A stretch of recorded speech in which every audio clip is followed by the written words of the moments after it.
이 이야기는 서울에 거주하시는 74세 김종석 어르신의 사연입니다. 아버지, 저희 현재 형편에 더 이상 돌보아 드리기가 힘이 들 것 같습니다. 이제 요양원으로 가시는 것은 어떠신지요? 얼마 전 제 아들이 한 말입니다. 솔직히 그 말을 듣는 순간 아들 내외의 형편을 알기에 10번, 100번도 이해는 하지만 속으로는 정말 많이 섭섭하고 속상했습니다. 제가 자식들을 위해서 살았던 제 삶이 무너지는 것 같았습니다. 하지만 여러분 걱정하지 마십시오. 저는 현재 매달 60만 원으로 편안한 노후를 보내고 있습니다. 간병인도 요양원도 없이 말이죠. 믿기 어려우시겠지만 제가 찾은 특별한 방법을 들려드리겠습니다. 저는 올해 74세입니다. 5년 전 40년을 함께한 아내를 잃었습니다. 그때까지만 해도 저는 몰랐습니다. 혼자 남은 노인의 삶이 이토록 힘들 거라는 것을요. 아내와 함께 생활할 때는 집안일도 병원 가는 일도 큰 불편을 느끼지 않았습니다. 하지만 아내가 떠난 후 일상의 모든 것이 달라졌습니다. 가장 간단한 일조차 제게는 큰 도전이 되었습니다.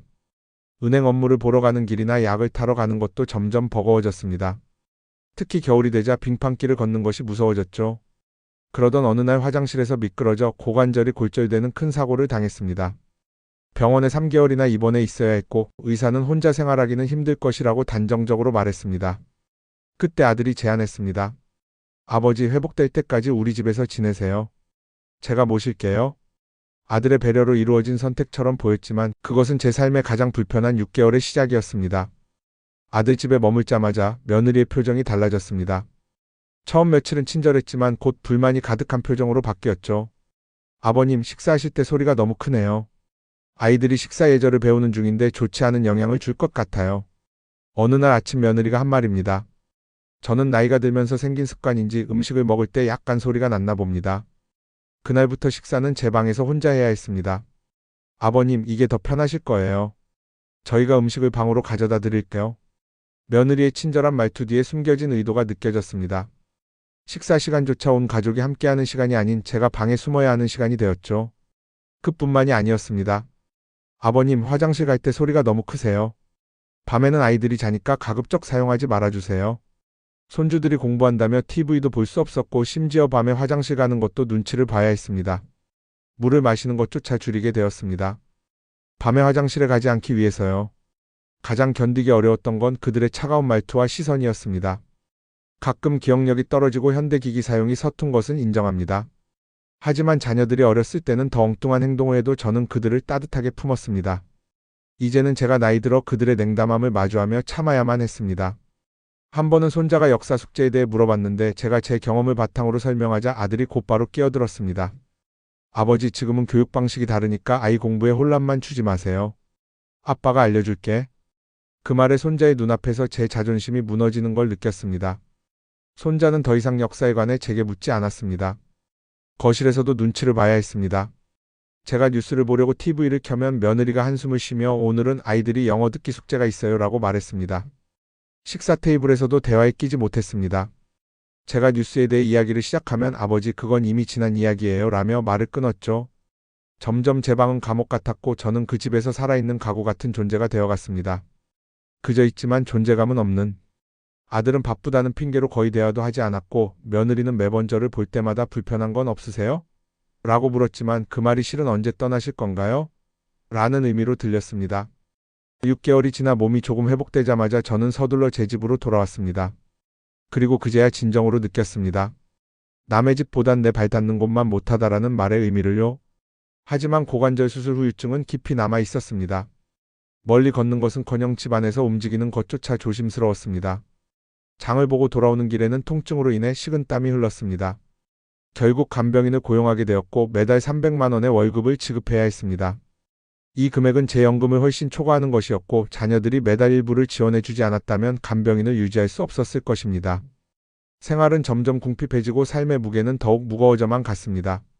하지만 그 속에서도 저는 또다시 혼자 버티는 법을 배워가고 있었습니다. 지금 여러분께 들려드릴 이야기는 제가 어떻게 요양원도 가지 않고 간병인도 없이 새로운 삶의 방식을 찾게 되었는지에 관한 것입니다. 여러분, 이 이야기를 끝까지 시청하셔서 저처럼 노후에 도움이 되시길 진심으로 바랍니다.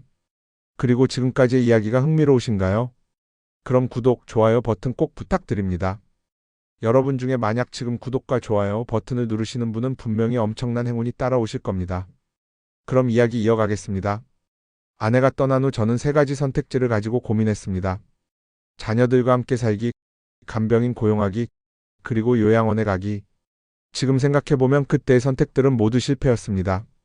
먼저 자녀들과 함께 살기로 했습니다. 아들과 같이 지내보기로 한 거죠. 처음에는 괜찮을 거라 생각했습니다. 하지만 현실은 달랐습니다. 마침내 6개월의 고통스러운 동거가 끝나고 몸이 조금 회복되자마자 저는 서둘러 제 집으로 돌아왔습니다. 그리고 그제야 진정으로 느꼈습니다. 남의 집보단 내 발 닿는 곳만 못하다라는 말의 의미를요. 하지만 고관절 수술 후유증은 쉽게 가시지 않았습니다.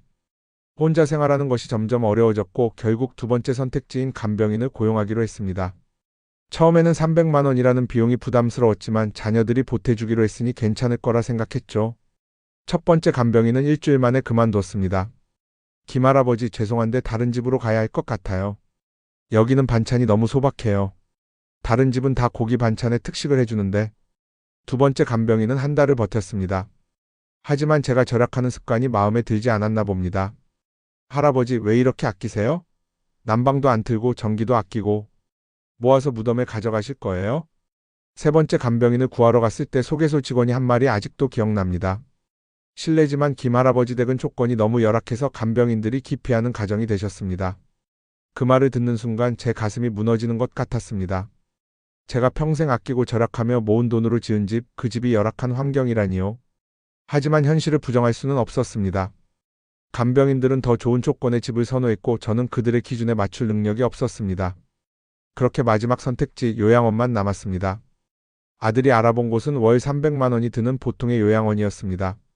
아버지 제가 100만 원 보태드릴게요. 여기가 제일 시설이 좋대요. 하지만 제 연금으로는 감당하기 어려웠습니다. 결국 월 200만 원짜리 저렴한 요양원으로 들어갔죠.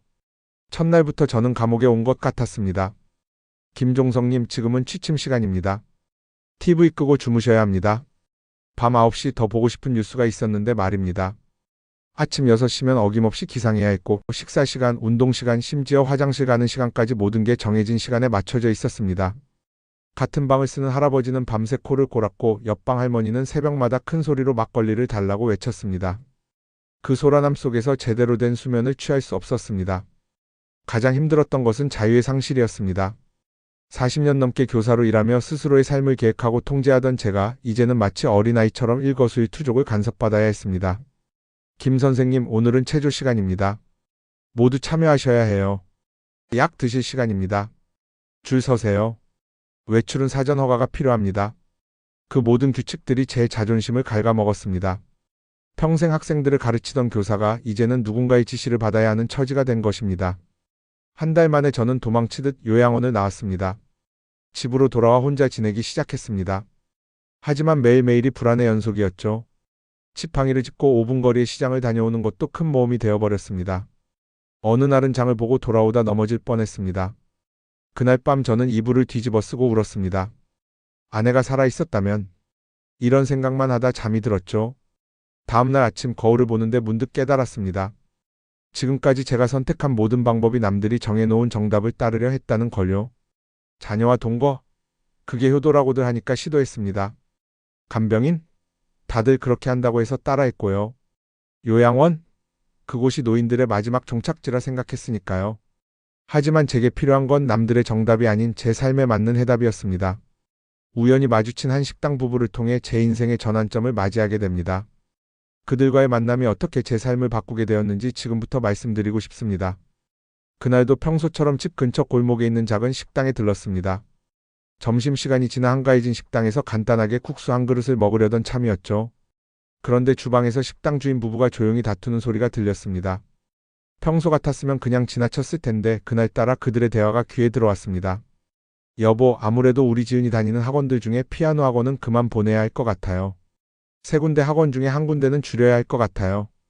지금 우리 형편에 피아노 학원비도 부담인데 이번 달 월세도 아직 못 냈는데 어떻게 하냐고. 저도 모르게 귀가 솔깃해졌습니다. 그들의 모습에서 옛날 저와 아내의 모습과 겹쳐 보였기 때문이죠. 자식들 뒷바라지를 위해서 어떻게든 노력하는 모습이었기 때문입니다. 남편은 한숨을 쉬며 말했습니다. 코로나 이후로 계속 장사가 안 되는데 요즘은 물가까지 올라서 그냥 문 닫는 게 나을지도 모르겠어. 순간 제 머릿속에 한 가지 생각이 스쳤습니다. 이 부부에게도 도움이 되고 저에게도 도움이 될 만한 아이디어였고요. 저기 혹시 잠깐 이야기 좀 나눌 수 있을까요? 떨리는 목소리로 말을 건넸습니다. 평소 식당에서 자주 식사하던 단골이었기에 그들도 친근하게 받아주었죠. 실은 제가 제안 하나 하고 싶은데 매일 잠깐씩 제 집에 와서 빨래도 해주고 청소도 해주고 간단한 식사 준비만 해주시면 매달 60만 원을 드리면 어떨까요? 부부는 순간 놀란 듯 서로를 바라보더니 고개를 저었습니다.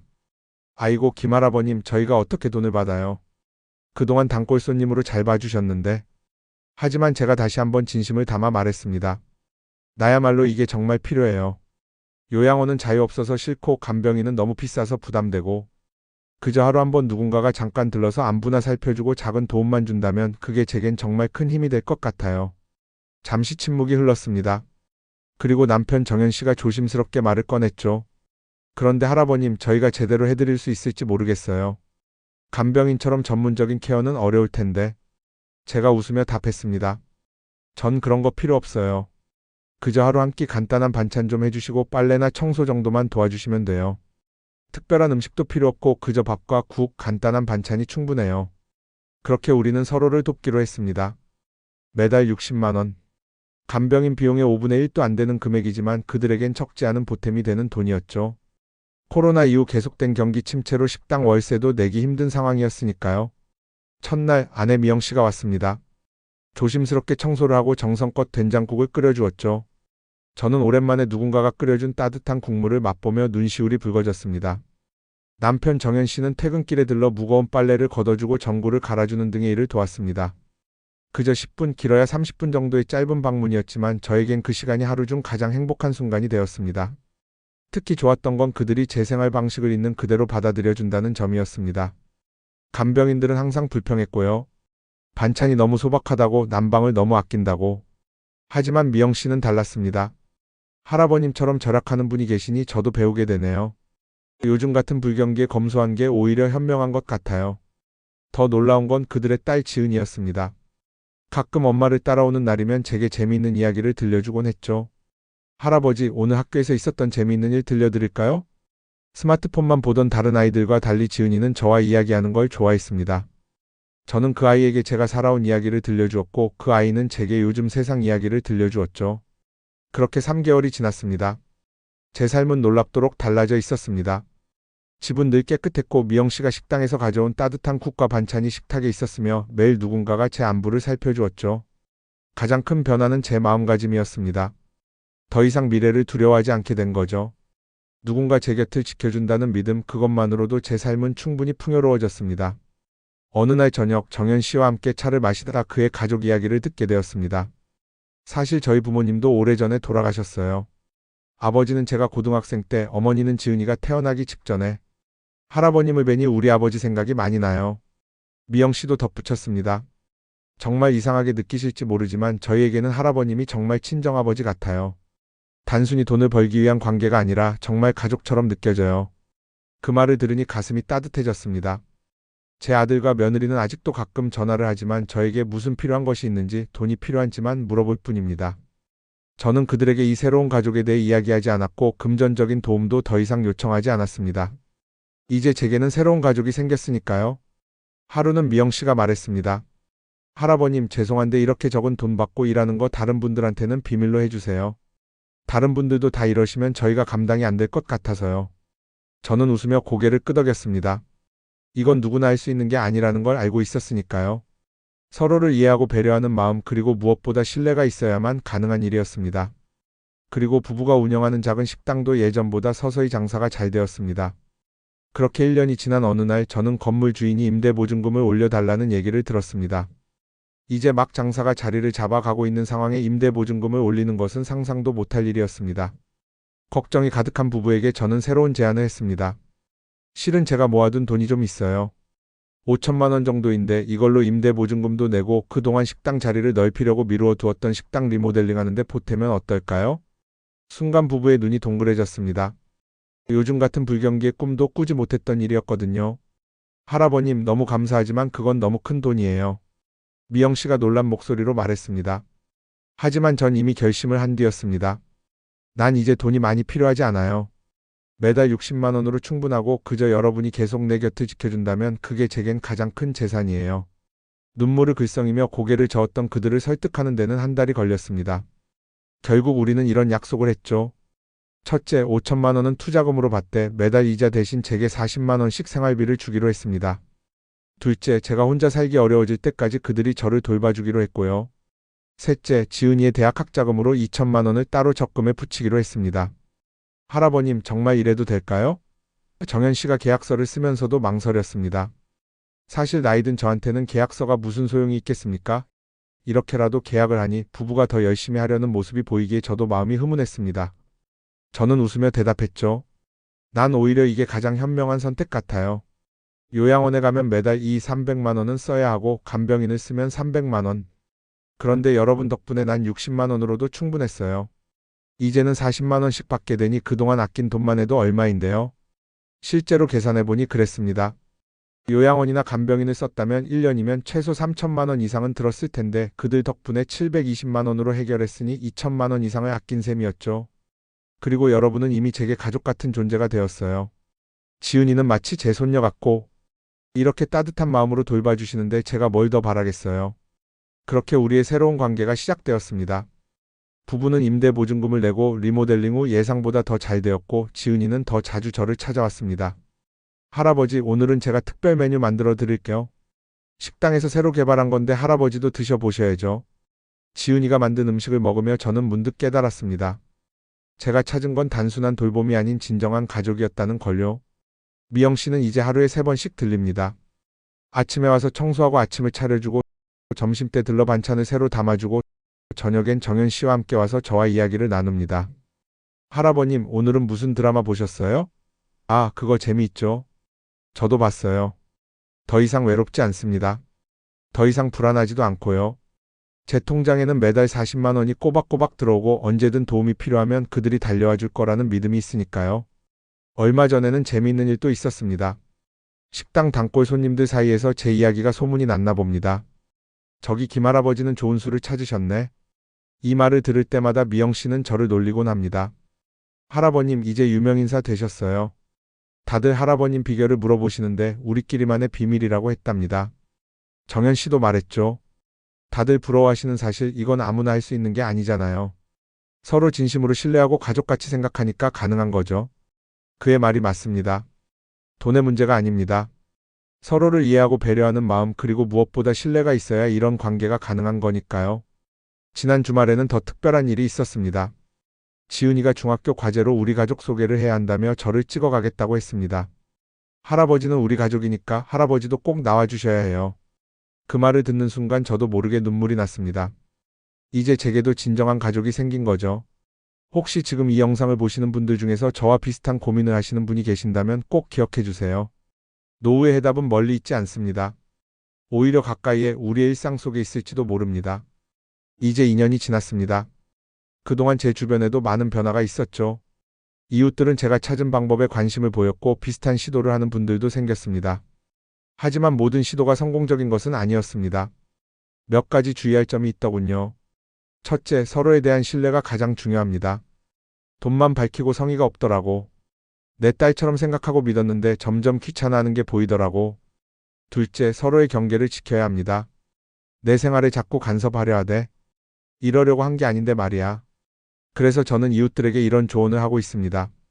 서로를 도우려는 진심이 있어야 해요. 돈이 전부가 아니라 정이 통해야 하는 거죠. 2년 동안 제가 깨달은 점들을 구체적으로 정리해 보았습니다. 먼저 비용 면에서 큰 장점이 있습니다. 요양원은 보통 월 300만 원, 간병인도 300만 원 정도 들지만 저희 방식은 60만 원에서 선에서 해결됩니다. 게다가 투자금을 통한 안정적인 수익 구조도 만들 수 있죠. 제 경우는 5천만 원 투자로 매달 40만 원의 생활비를 받게 되었습니다. 이는 연 9.6% 수익률인 셈이죠. 하지만 더 중요한 것은 정서적인 부분입니다. 요양원에서는 규칙적인 생활을 해야 하고 간병인과는 종종 불편한 관계가 되기 쉽지만 저희 방식은 서로가 가족이 됩니다. 지은이가 학교에서 상을 받으면 제가 더 기뻐하고 제가 감기에 걸리면 미영 씨가 밤늦게라도 달려옵니다. 특히 좋은 점은 자존감입니다. 요양원이나 간병인을 쓰면 어쩐지 환자가 된 것 같은 기분이 들지만 저희 방식은 서로가 도움을 주고받는 동반자가 됩니다. 저는 제 경험과 자금으로 그들의 사업을 돕고 그들은 저를 가족처럼 돌봐주며 지은이는 저에게 즐거움을 선물합니다. 얼마 전에는 재미있는 일이 있었습니다.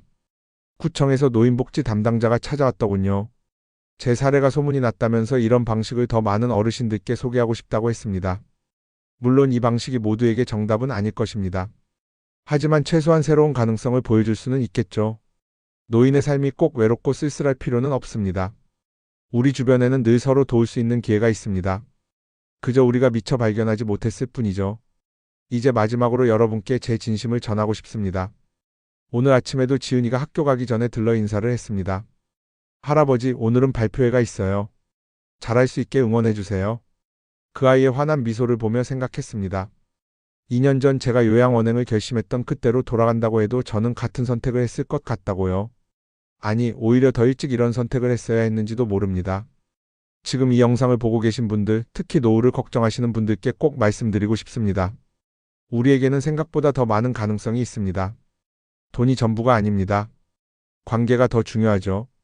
여러분 주변을 한번 둘러보세요. 서로 도움을 주고 받을 수 있는 이웃이 생각보다 가까이 있을지도 모릅니다. 작은 식당을 운영하는 젊은 부부, 동네 카페 주인, 시장 안의 반찬 가게. 그들도 여러분의 경험과 지혜가 필요할 수 있습니다. 제가 드리고 싶은 제안은 이렇습니다. 첫째, 너무 서두르지 마세요. 요양원이나 간병인을 선택하기 전에 주변을 한번 살펴보세요. 때로는 가장 좋은 해답이 가장 가까운 곳에 있다는 걸 잊지 마세요.